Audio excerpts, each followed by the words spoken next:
السلام علیکم پیارے ویورز، جیسا کہ آپ سبھی کو معلوم ہے کہ 27 رجب المرجب قریب ہے۔ یہ وہ رات ہے کہ جس میں نیک اعمال کرنے والے کو 100 سال کی نیکیوں کے برابر اللہ تعالیٰ ثواب عطا فرماتا ہے، اور جو اس دن روزہ رکھے یعنی کہ اس کی صبح کو، تو اس کی تو کیا ہی فضیلت ہے۔ اللہ رب العزت فرماتا ہے کہ جو بندہ اس رات میں 12 رکعت نفل ادا کرے اور ہر رکعت میں سورہ فاتحہ کے بعد کوئی دوسری سورت پڑھے، پھر ہر 2 رکعت پر اتحیات پڑھ کر پوری 12 رکعتیں اسی طرح پوری کر کے سلام پھیرے،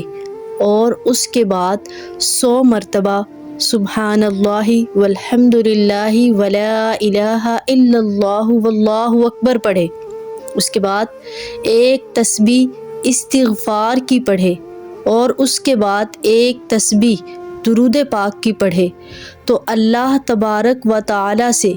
دنیا اور آخرت کی جو بھی بھلائی طلب کرے گا، جو بھی دعا مانگے گا، اللہ اس کو رد نہیں فرمائے گا، اس کو ٹالے گا نہیں، اللہ اس کو ضرور قبول فرمائے گا، بشرط یہ کہ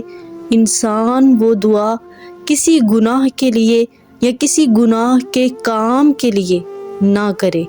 تو آئیے سب مل کر اس رات کا فائدہ اٹھاتے ہیں، اللہ رب العزت سے بے شمار دعائیں کرتے ہیں۔ امید ہے آپ سب مجھ کو اپنی دعاؤں میں یاد رکھیں گے، میں بھی انشاءاللہ آپ سب کو اپنی دعاؤں میں یاد رکھوں گی۔ اگر ویڈیو پسند آئی ہے تو لائک کرتے ہوئے